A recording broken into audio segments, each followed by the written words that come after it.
షర్మిల శాసనసభకి పోటీ చేస్తుందా? పార్లమెంట్‌కి పోటీ చేస్తుందా?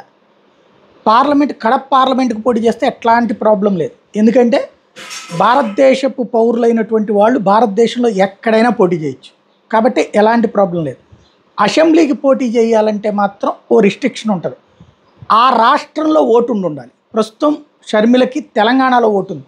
ఆంధ్రాలో ఓటు రిజిస్టర్ చేసుకోవాలంటే 6 నెలలు ఇక్కడ ఉండాలి. కాబట్టి ఇప్పుడు ప్రస్తుతం షర్మిలకు సంబంధించి ఆంధ్రాలో ఓటు లేదు కాబట్టి ఇప్పుడు షిఫ్టింగ్కి పెట్టుకున్న ఈ ఎలక్షన్స్లోపు అవ్వదు కాబట్టి అసెంబ్లీకి ఒకవేళ పులివెందులకి చేయాలంటే కష్టం. ఆంధ్ర పౌరులైనా చేయొచ్చు ఓటు లేకపోయినా సరే. ఆంధ్ర పౌరులుగా ఇక్కడ ఆధార్ కనుక ఉంటే పోటీ చేయొచ్చు, అంటే పులివెందుల పేరుతో ఆధార్ ఉంటే కనుక. అలా కాకుండా తెలంగాణ ఆధార్ ఉంటే ఇక్కడ పోటీ చేయడానికి కష్టం. కాబట్టి ఆవిడ అంటే కడప పార్లమెంట్కి చేస్తారా, అసెంబ్లీకి చేస్తారా, పులివెందులకి అసెంబ్లీకి చేస్తారని ఒక ప్రచారం జరుగుతుంది.